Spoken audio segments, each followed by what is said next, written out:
polynomials. So we're doing the same with functions. It's really more about just knowing the notation right now. So when you sum two functions together, the notation looks like this, f plus g of x. What that just means is you take your f of x and you add it to your g of x. What you need to remember is that you combine like terms.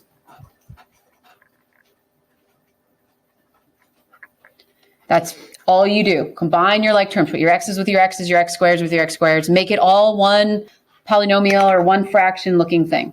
Okay? Difference, same thing.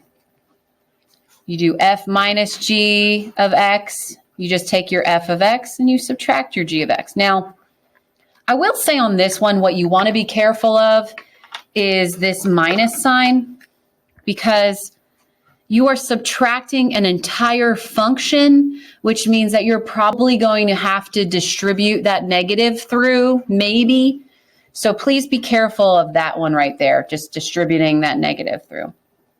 Okay. Then you have a product, which the notation looks like this, fg x. And again, what that means is just f of x times g of x. What you probably will have to do at this point is FOIL. Not on every problem, but on most of the problems, they'll give you a binomial and a binomial or a binomial and a trinomial. You have to multiply them out, make them one entire polynomial. And the last one is quotient, f over g of x, which just means f of x, take your f of x and put it over your g of x. They're going to add this little piece right here. And what does that mean? It's real. It's real. It means that your bottom cannot be 0. And so that's all they're putting out here is this restriction that we've done before, right? We spent time doing like domain and where the domain is. That's all that is. Don't ever freak out when you see like comma and then this. You're like, what does that mean? They're just giving you this restriction. They do it all the time on SATs. They do it all the time on my test and in my book. If they put comma, something like this with a cross out, it really just is. They're just kind of being extra. Let's just put it that way. They're being like, here, just don't want that bottom to be 0. Okay, yeah, I know that. Thanks. Move on. Just do the problem. Okay? So let's, all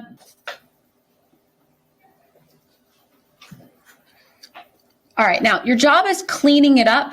Again, getting it as clean, meaning as much as a polynomial as it looks like, as much as one fraction. You have to make it look all pretty. Don't make it look factored.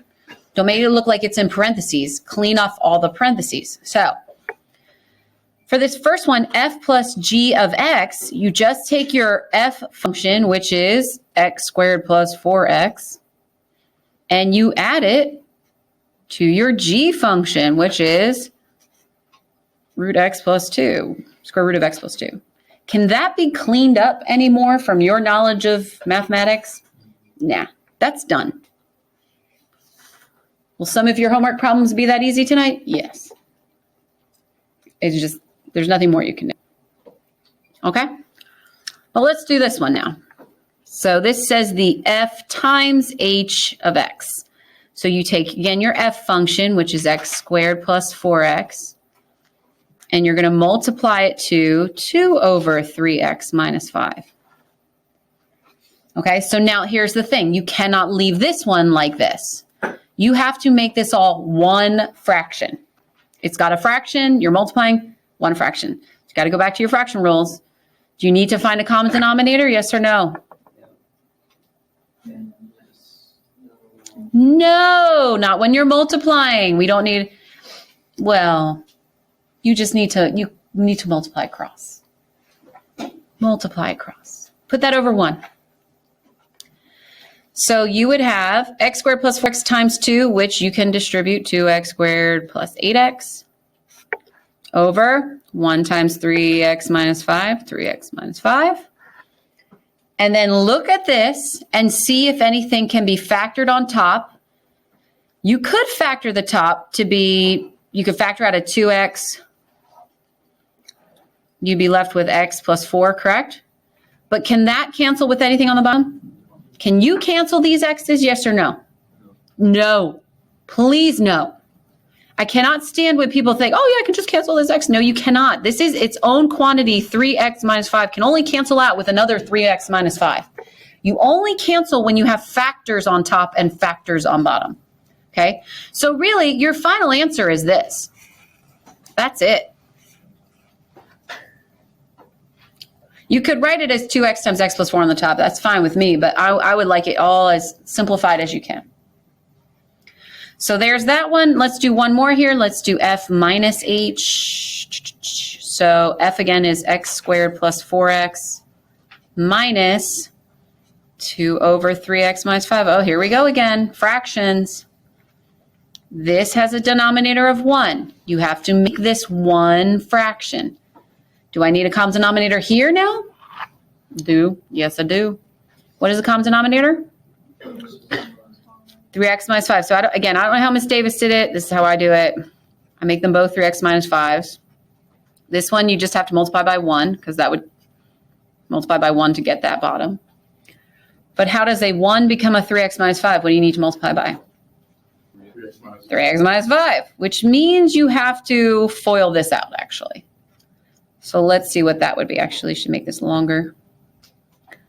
So 3x cubed plus 12x squared minus 7x squared minus 20x. So now that they have the same denominator, now you can combine the top. Now that they have the same denominator, we can combine the top. So let's see, that would be 3x cubed. 12x squared minus 7x squared is 5x squared. I did something wrong. I did. Where did I get 7? I was doing it in my head, that's why. 5 times x is 5x squared. 12 minus 5 is 7. Missed the seta. Sorry, y'all. I was doing it too quick in my head. Negative 5 times 4 was negative 20, so negative 20x. Minus the 2 from over here. And then put it all over one denominator. And that's your answer. Unless you could factor the top and cancel with something on the bottom, which you can't. That's it. That's all you'd have to do. So tonight's homework, you are going to have to remember how to add and subtract from. So FOG is you're taking the G function, you work on the right, and you plug the entire G function in for F. So another way to write it is like this. You're saying the F of the G of X. You take the entire G function, whatever it happens to be, x squared plus 5x plus 9. You plug it into the F everywhere you see an X. GOF, on the other hand, is you take the F and you plug it into the G. So the G remains the same with the F plugged in wherever you see an X. Some new ones for you, maybe you've heard of this. Do you know what GOG would be? You would actually put G, whatever the function is, back into itself wherever you see an X. So if G was like 5x and you put it, you'd put 5x back into 5x. So you'd be like 25x. So it's the G of the G of X. I've seen them do that a couple times. This one is my favorite. FOGO. FOGO. What's FOGO? What do you put into what? Exactly. The H goes into the G, which then that answer goes into the F. It's the F of the G of H of X. Make sure I got the right amount of parentheses there. The F of the G of the H of X. You may have one of those tonight because they're just fun. Fun in functions. They are. All right, let's just do some quick examples here of composition. So I'm going to give you f of x to be x squared plus 1 and g of x to be x minus 4. And I want us to find, let's just again go over this. If you already know this and you're good, go ahead, you can work them out. I'm just going to show you how to do it. So Fog is you take the g, the entire function, you put it in f. So I'm taking this entire function, x minus 4. I'm putting it in everywhere I see an x. So I see an x right there. So I will rewrite f. I rewrite this to be something squared plus 1. What's that something squared? Well, that's your g function, x minus 4. Now, do not leave it like this on homework tonight. You have to FOIL this out. Writing it twice should be x squared minus 8x plus 16 plus 1, which would be x squared minus 8x plus 17. That is the fog. That's what I want. Don't FOIL it. Don't FOIL it out. Don't factor it. Don't go back to factoring it out. Just leave it like that as a polynomial. All right, let's do the GOF now. I'm going to use a different color. So now I take the f entire function and I plug it into the g everywhere I see an x. So I take this entire function here, x squared plus 1, and I put it into the g everywhere I see an x. I'm going to rewrite this right here, that x guy. I'm going to write it as x squared plus 1 and then minus 4. So what does that become? X squared minus 3. X squared minus 3. Done. That's easy. So GOG, sometimes when you have to do it inside itself, sometimes people like to write the function twice. So you might want to like go up here and just write g of x equals x minus 4, like kind of write it again. You don't have to. Some people can get it. But again, what you're doing is you're taking this entire red function, which is x minus 4, which is g, and you're plugging it back into itself. So how would you write this then? What would you write?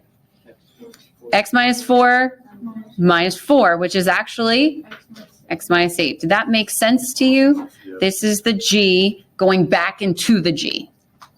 Easy. All right, last one. Fog of 2. Couple ways to do this. I was telling the other class, didn't we already find the fog? So what could I just do? Just plug 2 in. 2 squared minus 8 times 2 plus 17. 2 squared is 4 minus 8 times 2 is 16. Plus, see, to me, that actually takes a long time. So I'm going to show you another way because that to me is like long. Because like 2 squared is 4.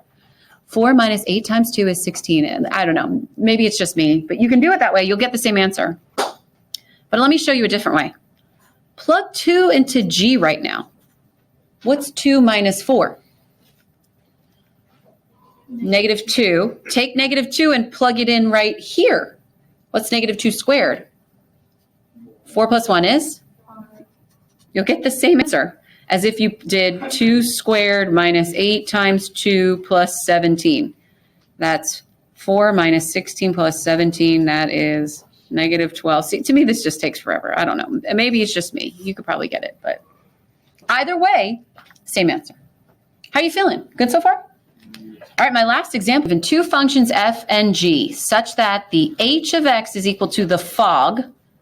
Cannot use f of x equal to x. That's called the identity function. Here's h of x. So here's what I'm asking. Can you give me an f and a g that if I fog it, I get that? Can you give me an f and a g that when you fog it, you get out that guy, the h of x. You get out square root of x cubed minus 4. I'll give you a minute to think. There's several answers, FYI.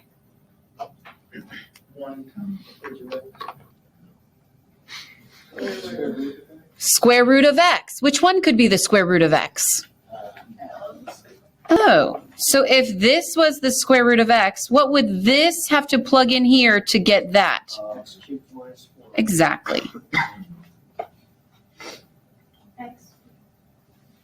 So if I took x cubed minus 4 and plugged this in here, wouldn't I get that?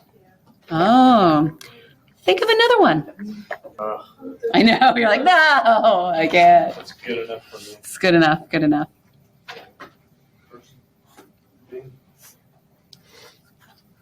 Okay, gx is x cubed. there you go. If you take the x cubed and plug it in there, you would get that. So what am I doing? Wherever you see what we call like grouping symbols, the square root is a grouping symbol. It's kind of what it is.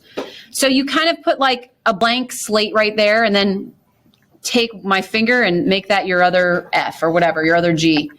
Same thing here, I'll put, and wherever the x cubed is, I'd cover that up and call that x. Wherever there's a power, anything with a group, like please excuse my dear and Sally, call that x's. Something to help you out tonight. That's really good though.